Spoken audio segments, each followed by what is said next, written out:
turned out to be nothing alike. Never mind the fact that Shaina hated him. He prided himself on being liked by everyone. At least, he tried to. She screwed up the curve before they were out of diapers. But he didn't hate her. Not exactly. More like he didn't know her. For all the joint family times together, they never really talked. And when they did, she ignored him. So he'd hung out with her older brother or his sister. And yet, their mothers still harbored this not-so-secret wish that the two would fall madly in love. More likely, they'd kill each other on a 3-hour drive. Her car probably came with an ejector seat made specially for him. "I'll get a rental. No use bothering Shaina or having to borrow someone's car the entire week." The wedding was taking place in a remote town in northern New Hampshire. Not like Boston, where he could walk or take the subway where he needed to go, but a spot where he'd truly be at the mercy of his family. "Oh, hush," his mother scolded. "It's no big deal, and you can always borrow anyone's car if you need to go somewhere while you're here. Besides, I already asked Shaina, so she'll be picking you up soon. I've got to go help Lena now. See you in a few hours." She hung up before he could respond.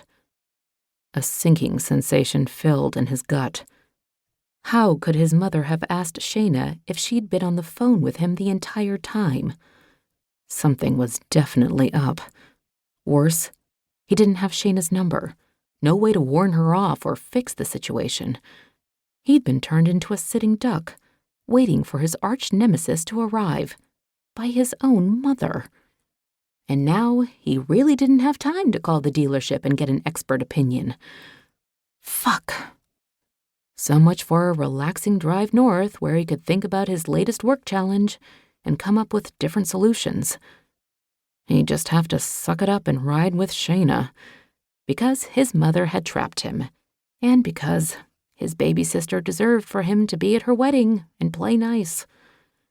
With any luck, Shaina would play nice as well, though their 32-year history predicted that outcome to be highly unlikely. No! No! Absolutely not! Can you believe this? Shaina Fogel showed the phone to her fish, but all they cared about was the vacation feeder she dropped into their tank. They swarmed the pyramid food receptacle, poking at it like someone playing slots at the casino. "Don't eat that all in a day, because if you do, you'll either kill yourself from overeating or kill yourself by starving before I get back." The fish didn't care. "If you're done talking to yourself, I need you to focus," her mother said through the echoing connection of the phone, not helped by the sounds of traffic. Her parents were clearly on the highway, and she had to strain over the background noises to hear her mother. "I wasn't talking to myself, I was talking to my fish." "Do the fish talk back?" One orange and white goldfish poked at the surface of the water, as though the food had been deposited like normal and not in a white blob at the bottom of the tank. "No, they are fish, Mom. But just like talking to plants, it's a good thing. Besides, they aren't trying to rope me into carpooling to the wedding with a certain someone." The fish swam away and she sighed.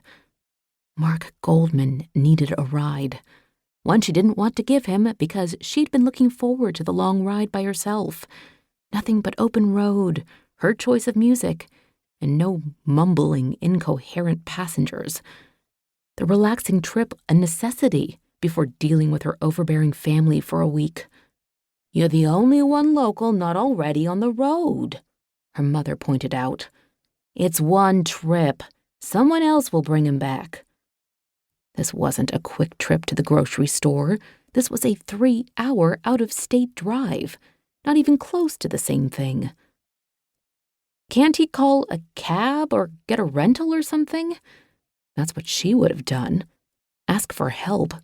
No, thank you. She was perfectly capable of handling things herself. Mark was capable of that too.